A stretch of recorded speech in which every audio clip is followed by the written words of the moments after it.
2012 നിർഭയ പീഡന case, 2019 Hyderabad veterinary doctor പീഡനം, ഇപ്പോഴിതാ 2024 ഒരു കറുത്ത അധ്യായം കൂടി, കൽക്കട്ട ഡോക്ടർ പീഡന കേസ്. ഇത്തരത്തിൽ നാം അറിഞ്ഞതും അറിയാത്തതുമായ എത്രയോ കേസുകൾ ഇന്ത്യയിൽ നടക്കുന്നു. എന്തുകൊണ്ടാണ് ഇത്തരം കുറ്റകൃത്യങ്ങൾ ഇന്ത്യയിൽ നടക്കുന്നത്? നമുക്കൊന്ന് പരിശോധിക്കാം. 2012 നിർഭയ കേസിന് ശേഷം ഗവൺമെന്റ് നിയമങ്ങൾ ശക്തമാക്കുകയും ശിക്ഷാവിധികൾ കഠിനമാക്കുകയും ചെയ്തിരുന്നു. പോക്സോ ആക്ട്, ക്രിമിനൽ അമെൻമെന്റ് ആക്ട്, ഇതൊക്കെ ഇതിന് ഉദാഹരണങ്ങളാണ്. എന്നിട്ടും എന്തുകൊണ്ട് ഇന്ത്യയിൽ കുറ്റകൃത്യങ്ങൾ ആവർത്തിക്കുന്നു എന്ന് ചോദിച്ചാൽ അതിന് ഉത്തരവാദി ഗവൺമെന്റിനോടൊപ്പം നാം അടങ്ങുന്ന സമൂഹവും കൂടിയാണ്. നിയമങ്ങൾ നടപ്പിലാക്കുന്നതിനുള്ള വീഴ്ചകളും നിയമങ്ങളിലെ പാളിച്ചകളും മസിൽ പവറും മണി പവറും ഉപയോഗിച്ച് എന്തും ചെയ്യാം എന്നുള്ള ധാരണയും കുറ്റങ്ങൾ ആവർത്തിക്കാൻ കാരണമാകുന്നു. പ്രതികളിൽ ഭയം ഇല്ലാതാക്കുന്നു. രാഷ്ട്രീയപരമായുള്ള കാര്യങ്ങൾ ചർച്ച ചെയ്യാൻ ഞാൻ ആഗ്രഹിക്കുന്നില്ല. നിയമപരമായുള്ള കാര്യങ്ങളും ശിക്ഷാ നടപടികളും ഒക്കെ മാറ്റി നിർത്തിയാലും മറ്റു ചില കാരണങ്ങൾ കൂടി നമുക്ക് കണ്ടെത്താൻ കഴിയും. പുരുഷാധിപത്യ മനോഭാവമാണ് നമുക്ക് കണ്ടെത്താൻ പറ്റുന്ന മറ്റൊരു കാരണം. ഇവിടെ ഞാൻ സമൂഹത്തെ ഒന്നാകെ കുറ്റപ്പെടുത്തുന്നില്ല.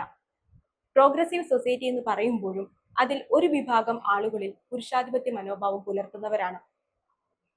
ഈ കഴിഞ്ഞ കേസുകളൊക്കെ പരിശോധിക്കുകയാണെന്നുണ്ടെങ്കിൽ കുറ്റവാളികളിൽ ഭൂരിപക്ഷവും ഇത്തരത്തിൽ പുരുഷാധിപത്യ മനോഭാവം പുലർത്തുന്നവരാണ്. ലൈംഗികതയിലൂടെ സ്ത്രീയെ അടിമപ്പെടുത്താം എന്ന് ചിന്തിക്കുന്നവരാണ് ഭൂരിഭാഗം പേർ. ഇത്തരത്തിൽ പുരുഷാധിപത്യ മനോഭാവവും ഇങ്ങനെയുള്ള കേസുകൾക്ക് കാരണമാകുന്നു എന്ന് നമുക്ക് കണ്ടെത്താൻ കഴിയും. ഇതിന്റെയൊക്കെ ആഘാതം എന്താണ്?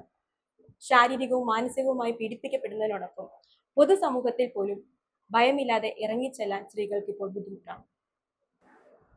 ഈയിടെ സോഷ്യൽ മീഡിയാസിൽ കണ്ട ഒരു വാചകം എന്നെ നന്നായി ചിന്തിപ്പിക്കുകയുണ്ടായി. അതിങ്ങനെയാണ്: ഷോർട്ട് സ്കേർട്ട്, നമ്മുടെ നാട്ടിൽ കുട്ടിപ്പാവാട എന്ന് പറയും. കുട്ടിപ്പാവാട ബുർക്കയോട് ചോദിച്ചു, ഇത് എന്റെ മാത്രം തെറ്റാണോ? ബുർക്ക മറുപടി പറഞ്ഞു, അല്ല, ഇത് നിന്റെ മാത്രം തെറ്റല്ല, ഇത് എനിക്കും സംഭവിച്ചു.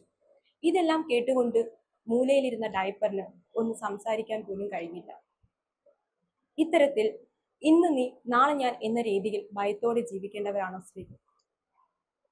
ശക്തമായ നിയമങ്ങൾ നടപ്പിലാക്കുന്നതിനോടൊപ്പം തന്നെ സമൂഹത്തിൽ ചില മാറ്റങ്ങൾ കൂടി നാം വരുത്തേണ്ടതായിട്ടുണ്ട്.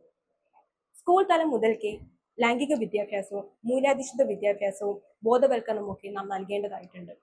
ഭാവിയിലെങ്കിലും പെപ്പർ സ്പ്രേയും സേഫ്റ്റി പിന്നുമൊക്കെ ബാഗിൽ സൂക്ഷിക്കേണ്ടാത്ത ഒരു കാലം വരട്ടെ എന്ന് ഞാൻ ആഗ്രഹിക്കുകയാണ്. ഈ വിഷയത്തെപ്പറ്റി നിങ്ങൾക്കും നിങ്ങളുടേതായിട്ടുള്ള അഭിപ്രായങ്ങൾ കാണും. അത് നിങ്ങൾക്ക് കമന്റ് ബോക്സിൽ രേഖപ്പെടുത്താവുന്നതാണ്. നന്ദി.